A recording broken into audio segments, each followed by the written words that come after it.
Mungbeke placed her trembling hand on the ofo. For a moment, she could not raise her head. Then, with a deep breath, she began. 12 years ago, I was called to the palace. The queen was in labor. When the baby came, it was a boy, a strong, healthy boy. Her voice shook.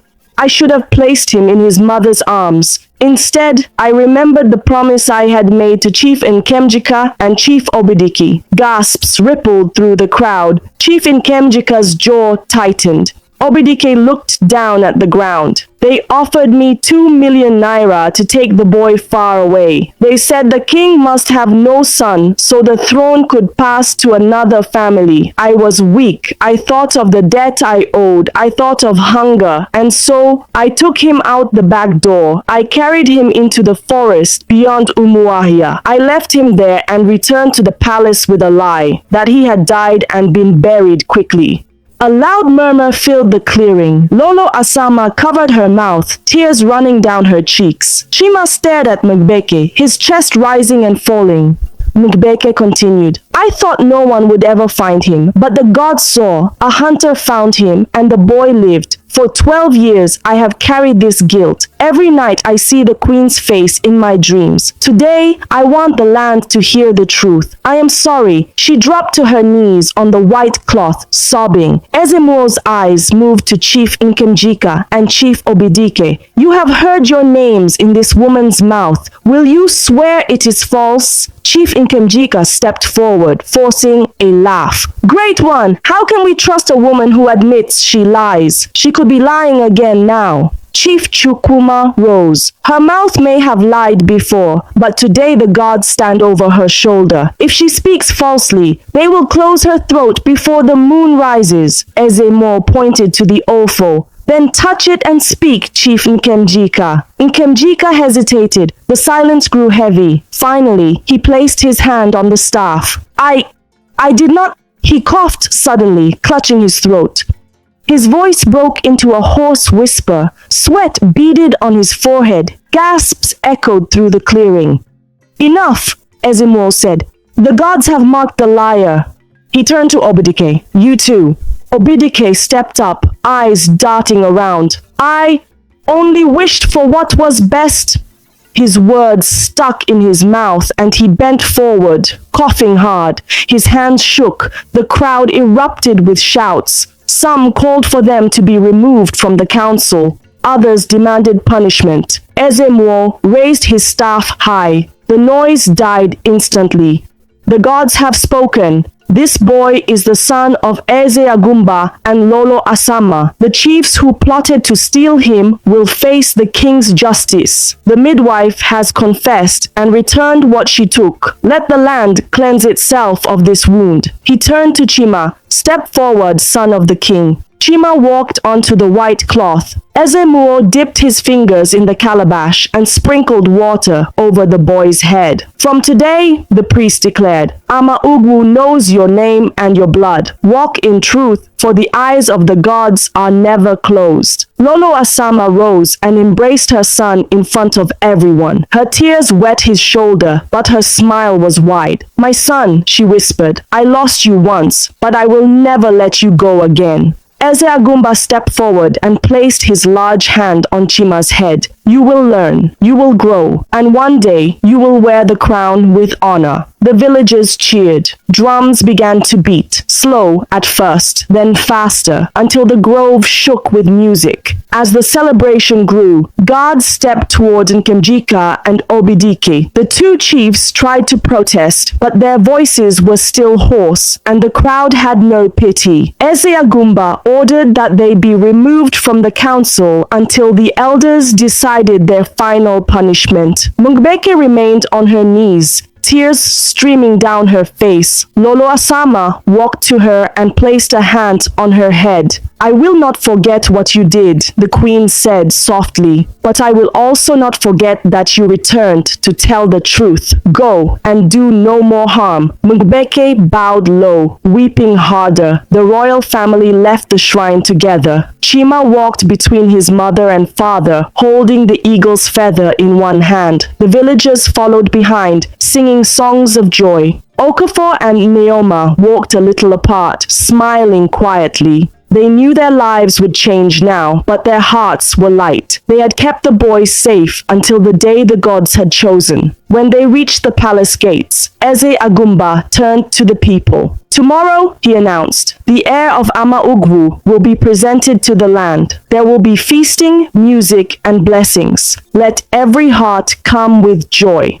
The crowd erupted in cheers. That night, Lolo Asama sat with Chima and Ogechi. She told them stories of the royal family's history, of wise kings and brave queens. Chima listened, eyes wide, feeling as if each story was a thread tying him more firmly to the place he now called home. Outside, the drums played late into the night. Ama Ugwu was awake, alive and ready for a new dawn. But somewhere in the dark, two disgraced chiefs sat apart, nursing their anger and planning in silence. The first light of dawn touched the rooftops of Ama Ugwu, turning the red earth into gold. From every corner of the village, the sound of drums rolled like soft thunder. Today was the day the new heir would be presented to the people, the day Chimamanda would stand before the land as the son of Eze Agumba and Lolo Asama. Inside the palace, servants moved quickly, sweeping the courtyards, spreading fresh mats, and hanging strings of palm fronds across the gates. The smell of roasting goat and yam filled the air. Women in bright wrappers carried baskets of kola nuts and calabashes of palm wine to the celebration grounds. In the royal chamber, Lolo Asama stood behind Chima, adjusting the coral beads around his neck. He wore a white embroidered top with gold thread and a clean wrapper tied neatly around his waist. On his head rested a small, simple cap that would later be replaced with the ceremonial crown. Lolo Asama smiled. "You look just like your father when he was young." Chima blushed. "I feel nervous, Mama. Everyone will be watching me." Eze Agumba stepped forward. "Let them watch. The gods brought you here. Walk proudly, my son." Princess Ogechi entered, holding a short staff decorated with cowries. "Brother, when the drums sound 3 times, you will walk beside Papa. I will walk behind you." While the palace prepared for joy, trouble brewed on the far side of the village. In a quiet hut near the forest edge, Chief Nkemjika and Chief Obidike sat with the same 2 rough-looking men who had tried to trap Chima days ago. Nkemjika spoke in a low, sharp voice. "If that boy is crowned, our dreams are finished. Today must not go smoothly." Obidike frowned. "We cannot harm him in front of the whole village. The gods will strike." Nkemjika's eyes narrowed. "No harm, but if there is chaos, the ceremony will be delayed. A delay gives us time to turn some elders to our side." One of the hired men asked, "What kind of chaos?" Nkemjika leaned forward. "Start a fight in the crowd. Make it big enough that the people scatter. The council will be forced to postpone." The men nodded. "Consider it done." By mid-morning, the palace gates opened. Drummers in red and white cloth beat their drums in slow, powerful rhythms. Flutists played high, sweet notes. The royal family stepped out into the bright day. Eze Agumba walked first, his crown gleaming in the sun. Chima walked beside him, holding the eagle's feather in his right hand. Behind them came Lolo Asama and Ogechi, both radiant in gold and white. Okafor and Neoma followed closely, proud and watchful. The people lined the path, cheering and tossing flower petals. Children danced, women clapped, and men raised their hands in salute. The village square was decorated like a festival. Mats covered the ground, and long tables were piled with food: pounded yam, jollof rice, roasted fish, and bowls of spicy soup. At the center stood a raised platform where the royal family would sit. Ezemuo, the chief priest, waited there, holding his staff. When the procession arrived, he lifted his voice so all could hear. Ezemuo declared, "Today, Ama Ugwu will see the son return to his father's house. Today, the land will place its trust in the one the gods brought home." The crowd cheered. As the ceremony began, the two hired men slipped through the crowd, whispering to a group of young men who had been drinking palm wine since morning. Within minutes, voices were raised and a heated argument broke out over a spilled drink. One man shoved another, the other pushed back. The scuffle grew. A clay cup smashed on the ground. A woman screamed. People began to move back, worried the fight would spread. From his seat, Eze Agumba saw the commotion. His eyes narrowed. Okafor was already moving toward the disturbance, pushing through the crowd like a strong wind through dry leaves. "Stop this now!" Okafor barked, grabbing one of the hired men by the arm. The man tried to pull free, but Okafor's grip was like iron. Okafor's voice cut through the noise. "This is the prince's day. If you bring shame here, the gods will answer." The second hired man swung a fist, but Okafor stepped aside and caught his wrist mid-air. With a twist, he brought the man to his knees. By now, palace guards had arrived. They seized the troublemakers, including the drunken youths they had stirred up. The crowd began to settle again, murmuring about how quickly the joy could have been spoiled. From his place near the platform, Chief Chukwuma had been watching carefully. He noticed how Nkemjika and Obidike whispered to each other before the fight began. His suspicion deepened. He stepped toward the king and spoke quietly. "My king, I believe this trouble was not born from palm wine alone. Watch the two chiefs who hide in smiles." Eze Agumba gave a single nod. "I am watching." Eze Muo raised his staff high. The drummers stopped. The air felt still. Eze Muo spoke. "The sun has seen the truth. The earth has heard the truth. Today, we crown the son who was lost and is found." He turned to Chima. "Kneel." Chima went to one knee. The chief priest took the eagle's feather from his hand and touched it to his forehead. Ezemo declared, "This feather fell from the sky to mark you. As the sky claims its own, so the land claims you." He handed the feather back to Chima, then reached for the ceremonial crown. It was a small but beautiful piece, woven from coral beads and gold thread. Ezemo lifted the crown high. "By the will of the gods, the blessing of your father, and the witness of this land, I name you Chimamanda, son of Agumba, heir of Amaugu." He placed the crown on Chima's head. The crowd erupted in cheers. Drums thundered, flutes trilled, women ululated, their voices ringing high and joyful. Lolo Asama covered her face with her hands, overcome with emotion. Eze Agumba placed a hand on his son's shoulder, pride in his eyes. Ogechi stepped forward and embraced her brother. Even in the joy, Chief Nkemjika and Chief Obidike were not finished. As the cheers filled the square, Nkemjika stepped forward, raising his voice. Nkemjika shouted, "The boy may wear the crown, but who says he can lead? He was raised outside Amaugu. He knows nothing of ruling. Will we hand our future to a stranger?" A hush fell over the crowd. Some heads turned toward the platform. Doubt flickered in a few eyes.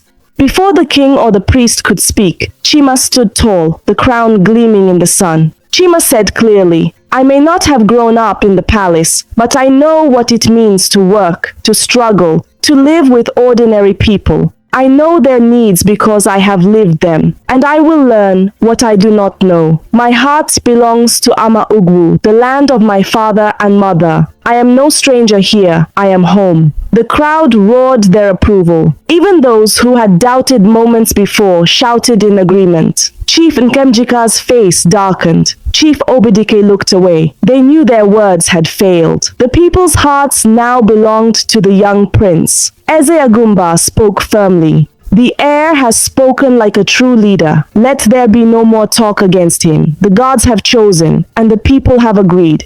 Ezemo raised his staff again, sealing the moment. "It is done." Music filled the air once more. People danced, shared food, and blessed the prince. Okafor and Neoma were honored with gifts for raising the boy who would one day rule. Lolo Asama could not stop smiling. Ogechi stayed close to her brother, proud and protective. But far at the edge of the crowd, Nkemjika and Obidike slipped away quietly. Their defeat today did not end their bitterness. In the shadows of their hearts, they still held plans. Morning came soft and bright over Ama-Ugwu. The square still smelled of roasted meat from the day before. Banners of palm fronds moved gently in the breeze. Music had stopped, but joy remained. People greeted one another with smiles. Children ran past the palace gates, still humming the drum tunes. Inside the palace, Chimamanda began a new kind of day. It was not a day of hiding or guessing anymore. It was a day of learning how to lead.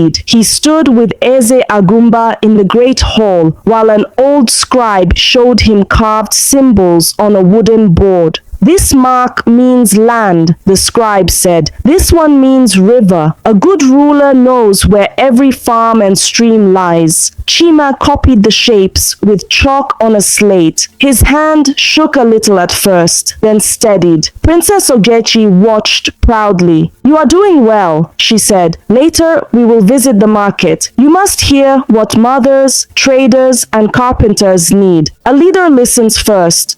Chima nodded. "I will listen." By midday, Okafor taught him something different in the palace garden, how to read signs on the ground. "Look here," Okafor said, pointing at the sand. 2 footprints side by side, the toes face outward. That person was tired. A ruler must read more than paper. He must read people. Neoma brought fresh fruit and smiled at the two of them. "Learn, but also eat," she teased. "A hungry mind becomes a sleepy mind." Chima laughed and took a slice of pawpaw. It tasted sweet and bright, like hope. Far from the laughter, Chief Nkemjika and Chief Obidike sat in a low hut near the forest. Smoke from a small fire curled up to the roof and stuck there like a sulk. The two men spoke with tight mouths and sore pride.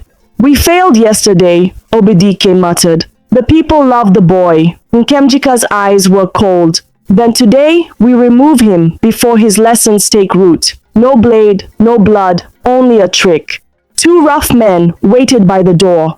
Nkemjika gave them a folded paper sealed with red wax. "Find a clean-faced errand boy," he ordered. "Tell him to carry this note to the prince. He must say it is from Lolo Asama. He must say it is urgent." "What is inside?" one of the men asked. "A lie," Nkemjika replied. "The kind that opens a door."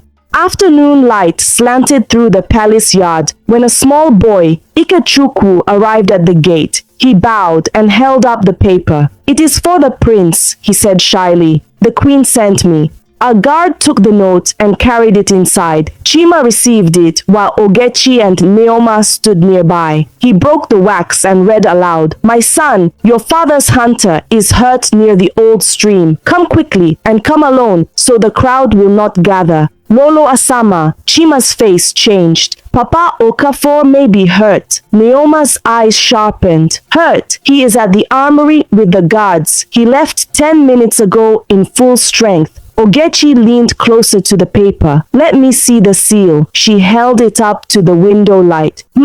Mama's wax stamp shows 2 palm leaves facing each other. This one shows 1 leaf only. It's wrong." Chima looked at her. "So it is a trap." Ogechi nodded. "Yes, but we can turn it into truth."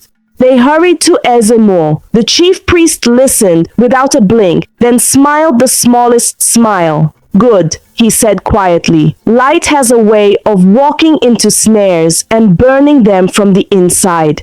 He tapped his ankle bells once. Their tiny sound seemed to travel farther than sound should.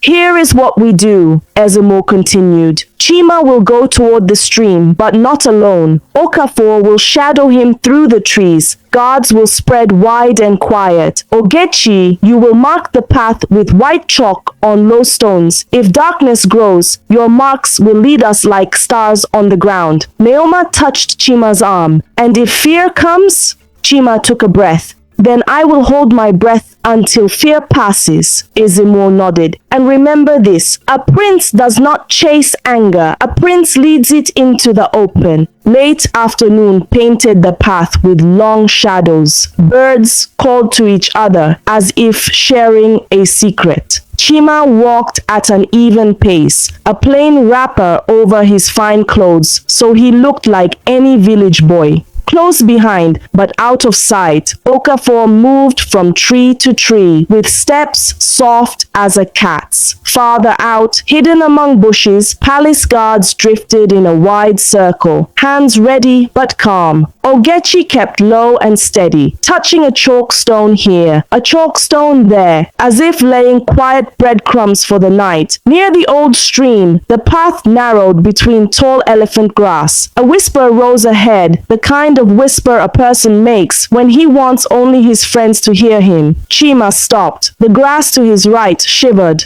Now, a voice hissed. Two men burst out. One threw a cloth toward Chima's head. The other reached for his arms. Chima ducked. The cloth flew past. He turned and ran 3 steps, just 3, toward a patch of open ground he had noticed, then stopped and faced them again. It was a small trick Okafor had taught him. Never let a stranger decide where your feet stand. The first man lunged. A high bird call whistled from the trees. It was Okafor's signal. The man grabbed for Chima's wrist. An arrow of sound sliced the air. Okafor's shout, and a heavy stick swept from the grass, striking the man's forearm. He dropped with a cry. The second man spun to flee, but 3 guards were already there, stepping from the green like ghosts from a story. Hands up, one guard said, voice firm but even. No one will be harmed if no one fights. The man froze. The cloth fell from his hand. From deeper in the grass, a third figure, a watcher, turned to run. Chima saw only a flash of brown wrapper and quick heels. Okafor sprang after him, but the watcher was fast and knew the small gaps between thorn bushes. He tore away through a gully and vanished toward the far road. Chima's heart thudded. He forced himself to breathe slowly. I am safe, he told his chest. I am safe. Okafor returned with a small leather bag he had found in the trampled grass. He opened it and pulled out a broken piece of red wax and a tiny metal stamp. The stamp showed a palm leaf carved backward.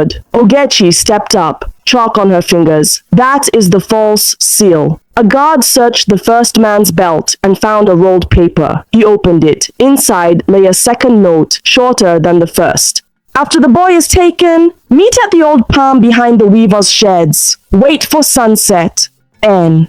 The guard held it out to Ezemuo, who had just appeared with a second ring of guards. The priest read the note, then lifted his gaze toward the far end of the path. The letter N tells on itself, he said quietly. Nkemjika, Ogechi whispered. The group moved like a single, careful animal. Quiet feet, wide eyes, steady breath. The first man, hands bound with cloth, walked between 2 guards. The second man, now calm, followed with another guard by his side. Chima walked behind Okafor. Ezemuo and Ogechi brought up the rear. They reached the weaver's sheds as the sun dipped low. Long strips of dyed cloth hung from poles, rippling in the breeze like gentle waves. Behind the sheds stood an old palm with a scar down its trunk, shaped like a crooked smile. 2 figures waited there, heads close together, Chief Nkemjika and Chief Obidike. When they saw the group, their faces changed. For a heartbeat, they froze. Then they tried to act as if nothing was wrong. Obidike spread his hands.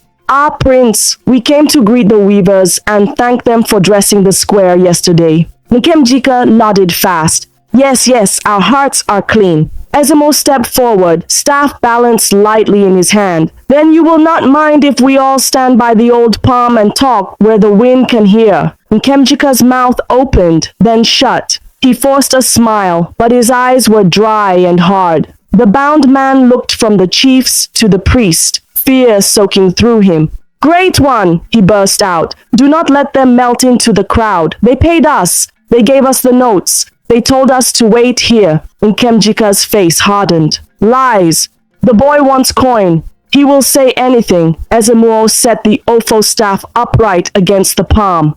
Then we will borrow the old truth again, touch and speak. The hired man placed his palm on the staff. His voice came out clear, like water poured into a pot. They sent the first message with a street boy. They gave us the fake stamp. They promised more money after sunset. Obidiki swallowed. This is a plot against elders. Then clear it, Chief Chukuma said, stepping from the shadows with 3 more elders at his back. He had followed the chalk marks too.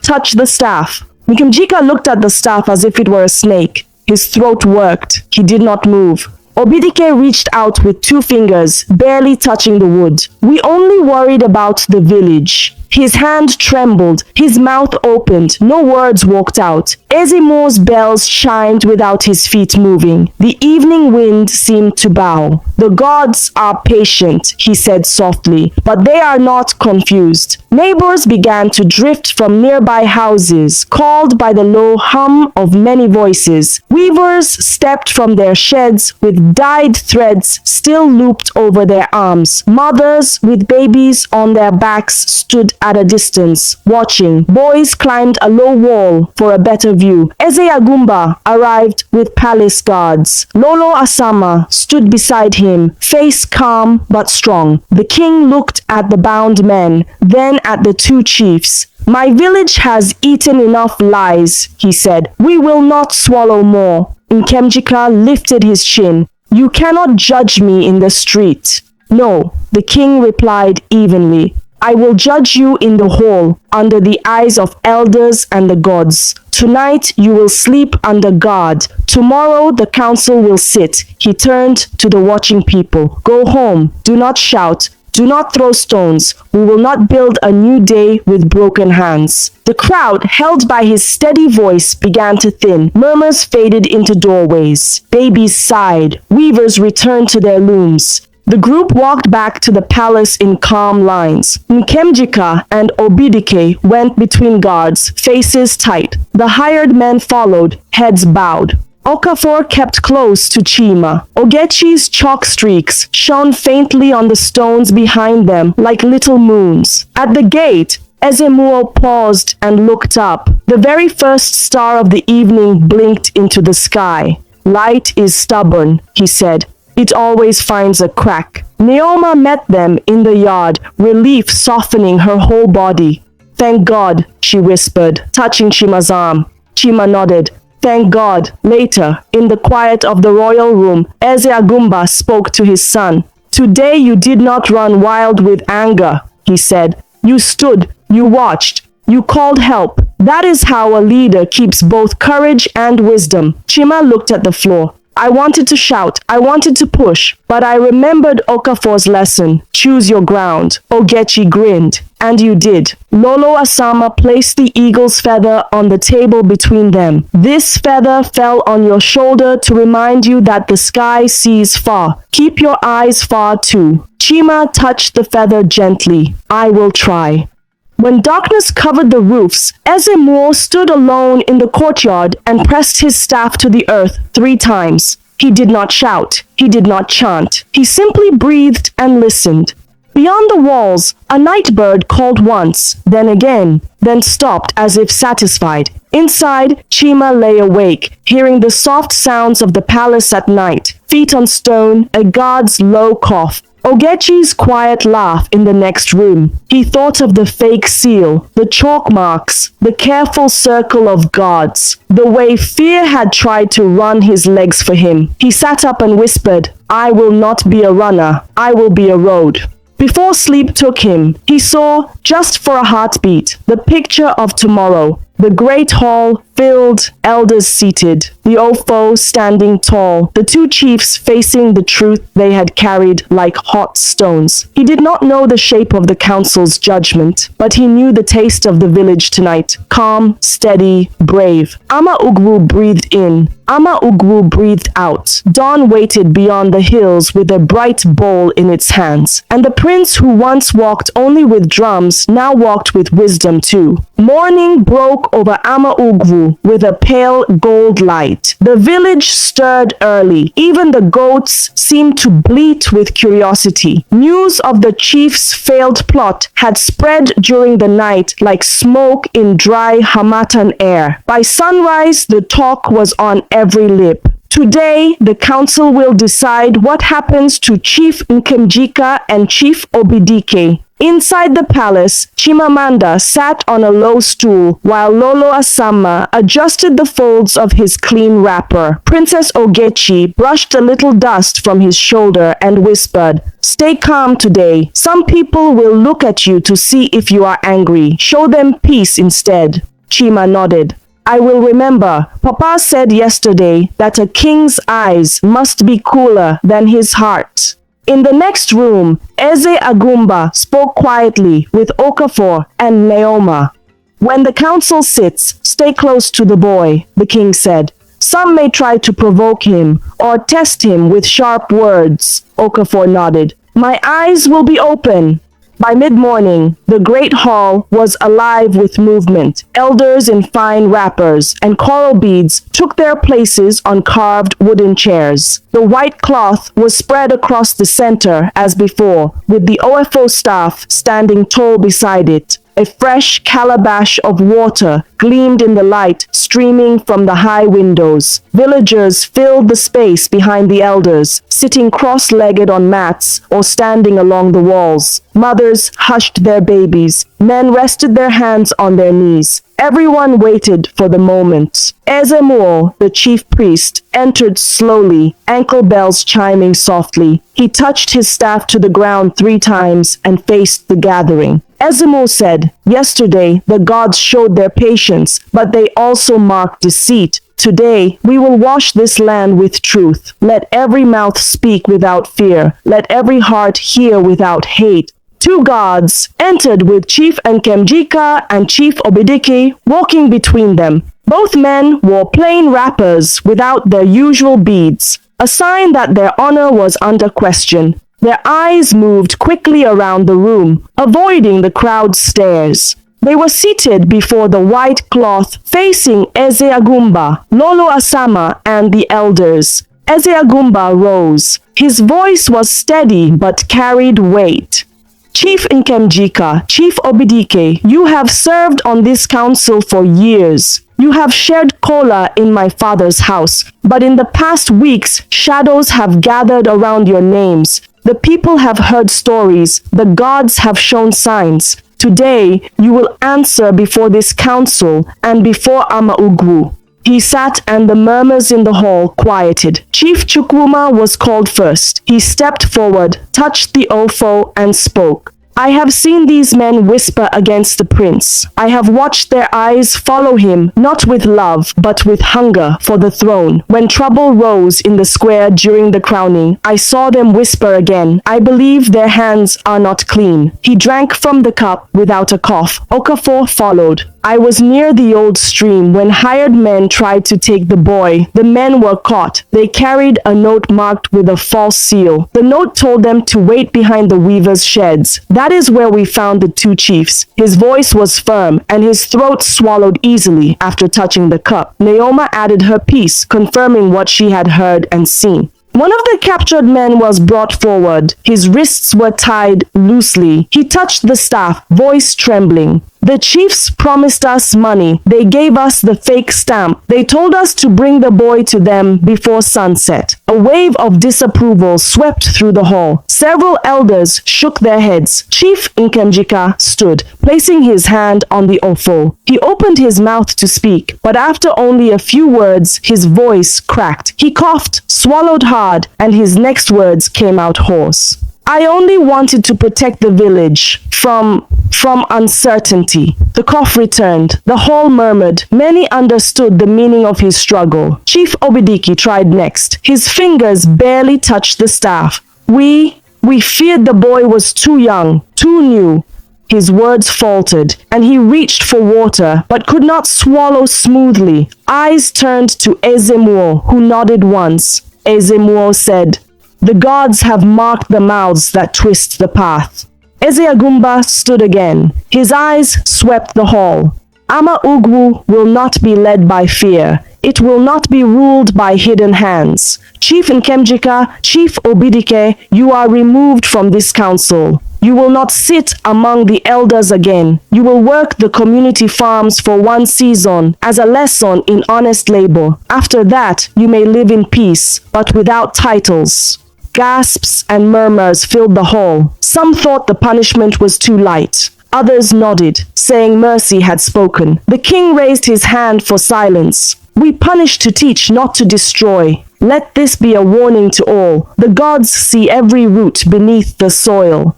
With the judgment given, Ezemuo turned to Chima. Prince Chimamanda, the path is now clear for you to begin your learning without shadow. Step forward. Chima rose and stood in the center. The elders, one by one, touched his shoulder in blessing. Villagers called out, "May you lead well. May you stand in truth." Lolo Asama smiled through tears. Ogechi beamed with pride. After the meeting, Eze Agumba called Chima, Okafor, and Ogechi to the palace garden. Eze Agumba said, "From tomorrow, your training begins. You will walk the farms, sit in the market, visit the riverbanks, and listen in the schoolrooms. A ruler must know the land like he knows his own skin."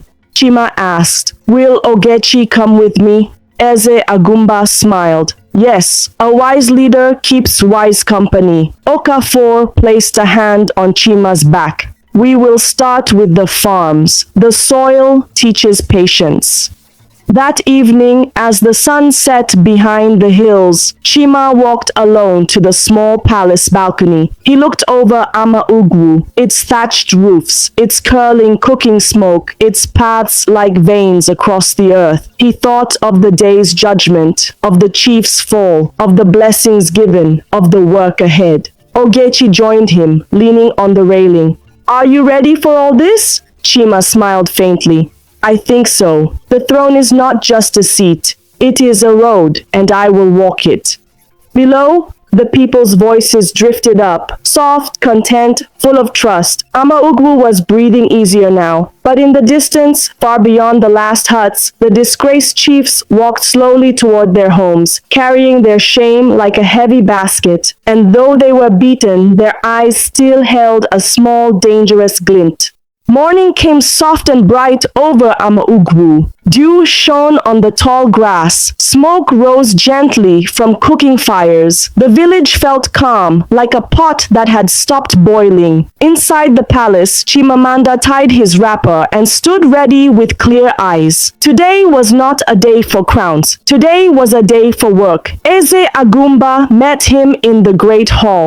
Eze Agumba, my son, a ruler's first duty is to learn. Your feet must know every path. Your hands must touch every tool. Your ears must hear every voice. Chima. I am ready, father. Princess Ogechi came in carrying a small bag of chalk, a writing slate, and a gourd of water. Ogechi, I will walk with you. I will write what people ask for, so we will not forget. Lolo Asama smiled, adjusting Chima's coral beads. Lolo Asama, go with peace. Return with wisdom. Okafor and Neoma joined them at the gate. The group stepped into the bright morning, simple and steady. They began at the far farms near the anthills. The soil there was dark and kind. Farmers bent over neat ridges of yam, singing low-work songs. Okafor picked up a hoe and pressed it into Chima's palm. Okafor, feel the weight. Listen to the earth as it answers the metal. This is where hunger ends and health begins. Chima set his feet and learned the rhythm. Lift, press, draw, breathe. Sweat soon dotted his forehead. Farmers watched and nodded, pleased that the prince was not afraid of dust. Two voices broke from a nearby field. Madu and Ijoma stood face to face, angry. Madu, this palm tree is on my side. The nuts are mine. Ijoma, it leans over my ridge. The shade blesses my cassava. I will not leave it. Chima wiped his hands and walked to them. Chima, quarreling turns sweet food bitter. Let us look well before we speak hard. He called for Chief Chukwuma, who had joined the visit, and for two older farmers who knew old marks on the land. They walked the boundary slowly. They found a small stone half buried under weeds. Another marker lay far off, tilted by last season's flood. Chief Chukwuma, the water moved this stone. Your eyes fought, but your land did not change. Chima, here is my judgment. The tree grew on Madu's side, but its shade helps Ijoma's crops. For this season, you will share the nuts. You will also plant 2 new young palms, one clearly on each side. I will send boys to dig strong holes and set fresh stones so the next rain will not confuse anyone. Madu and Ijoma looked at each other. Their anger melted like salt in soup. Ijoma, your words are fair. Madu, let us shake hands. They did. The farmers around them clapped softly. Chima smiled, not proud, only relieved. Ezemo stepped from the path, staff in hand. He had come silently, as always. Ezemo, where fairness sits, quarrel becomes a stool, not a spear. Walk on. By mid-morning, they reached the market. Women spread cloth on low tables. Smoke from roasting plantain curled into the blue sky. Traders called out prices for melon seeds, pepper, dried fish, and soap. Ogechi moved from stall to stall, asking gentle questions and writing on her slate.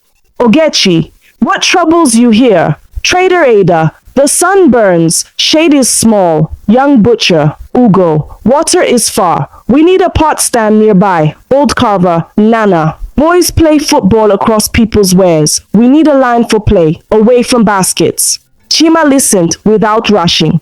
Chima, we will build shade with bamboo and raffia. We will set clay pots for water at each corner, and we will mark a play line near the neem tree. Children need space and traders need safety. He turned to the crowd. Chima, tomorrow morning, able hands will meet here. Bring ropes, knives, and smiles. We will work together. A cheer rose. Neoma handed out collar nuts. Okafor spoke to the youth group leaders about poles and ropes. At the edge of the market, 2 quiet men carried bundles of thatch toward the square. Chima recognized them, Chief Nkemjika and Chief Obidike. Their wrappers were plain, their faces were humbled. They had begun their season of labor on the community farms and were now helping carry building materials. The crowd fell silent for a moment. Nkemjika shifted under the weight. Obidike stared at the ground. Chima walked to them, voice calm. Chima, the land heals through work. Carry on. Nkemjika met his eyes, then nodded once. No speeches, no show, only steps under a heavy load. The market breathed out and returned to its music. By noon, the group stood by the river. Children waited to cross a thin wooden footbridge. The wood creaked sadly. A plank at the center shook with each step. A fisherman named Emeka greeted them. Emeka, my prince, this bridge is tired. When rain comes heavy, we fear it will fall. Chima knelt, pressed his palm on the plank, and felt the wobble. Chima, we will fix it today. He sent a runner to the palace store for ropes, nails, and fresh boards. While they waited, he organized teams. Fishers to hold the lines steady in the water, youths to lift old planks, elders to guide the rhythm. When the tools arrived, Chima removed the first loosened board himself. Okafor set nails. Ogechi tied safety ropes with steady hands. Neoma brought water and ground nuts for strength. A small crowd gathered. Among them stood Nkemjika and Obidike again, each holding 2 long boards. They did not talk. They did not hide. They climbed onto the bank and passed the boards down to Okafor. Work sang. Wood met wood. Ropes hugged tight. The bridge began to look like a promise instead of a worry. When the last nail went in, Ezemo lifted his staff. Ezemo, let feet cross with peace. Children ran across and back, laughing. Emeka wiped his eyes with the back of his hand. Emeka, thank you. When the rain shouts, we will not tremble. In the afternoon, they visited the school. The teacher, Ifeoma, welcomed them into a room with clay walls and wide windows. Children sat on low benches with slates in their laps. Ifeoma. We learn letters in the morning and numbers in the afternoon, but many girls leave at midday to help at home. They wish to return, yet chores keep them. Ogechi stepped to the front. Ogechi. Learning is a lamp. Our land needs 2 lamps burning, one in a boy's hand, one in a girl's hand. Chima nodded. Chima. From next week, we will have study hour in the cool of evening for anyone who missed class. Girls, boys, mothers, fathers. We will also begin a small library in this room. I will ask the scribe for books and slates. Ogechi will bring story time on market-free days. The children clapped. Ifeoma beamed. Ifeoma, may your words turn to chairs for many minds. Before leaving, Chima faced the elders who had followed from the market. Chima, from today, the princess will sit in council meetings. She will not vote for the throne, but her voice will guide it. We call this plan the Council of 2 Lamps, the king's lamp and the princess's lamp shining together. Eze Agumba, who had arrived quietly at the back, spoke so all could hear. Eze Agumba, I approve. Wisdom wears many faces. Let both be seen. The hall hummed with surprise, then warm agreement. Ogechi's eyes shone, not with pride, but with purpose. Near sunset, they returned to the palace. A woman waited at the gate, head bowed, basket in hand. It was Mangbeke, the midwife who had confessed. Mangbeke, my queen, my prince, forgive my coming. I bring herbs, soap, and wrappers for mothers who have little. Twice each moon, I will wash the women's room, teach clean hands, and help births for free. Let my work speak where my mouth once failed. Lolo Asama looked at her for a long breath. Lolo Asama, pain cannot vanish, but kindness can plant a new tree. Do this work well. We will watch, and we will be fair. Mangbeke bowed very low. Mangbeke, thank you. Ezemo touched the ground with his staff. Ezemo, mercy is a door. Justice is the hinge. The door swings well when the hinge is strong. Shade, water, and play. Early the next morning, the market gathered to build. Youths climbed poles, women tied raffia, men lifted bamboo frames. By midday, wide shade covered the trader rows. Clay pots filled with cool water stood at each corner, resting on strong stands. A neat line marked a small playfield near the neem tree. Boys cheered. Traders smiled. People blessed one another. Chima did not give orders from far away. He tied knots, held poles, and swept dust. Nkemjika and Obidike worked silently at the back, stacking spare wood and clearing thorns. Children watched them with careful eyes. No one cheered them, but no one spat either. The land had chosen a gentler road. That evening, the palace square glowed with lamps. Drummers sat in a half circle. Flutes peeped like happy birds. Families spread mats. The air smelled of pepper soup and grilled fish. The sky was wide and full. Eze Agumba rose and lifted his hand. The drums softened. Eze Agumba. Ama Ugu, we have walked through dark places and found light. We removed pride and planted service. Today we thank God and honor those who stood straight when winds blew. He turned to Okafor and Neoma. Eze Agumba. You lifted our son when the world tried to drop him. Receive these wrappers, these goats, and this small piece of land beside the river. Build a house there. Let your laughter live near the water. The crowd cheered. Neoma pressed both palms to her chest. Okafor bowed his head, eyes bright. The king faced the elders. Eze Agumba. Chief Chukwuma, you kept your mouth clean. You will guide the youth council. Eze Muo, your staff did not sleep. May your days be long.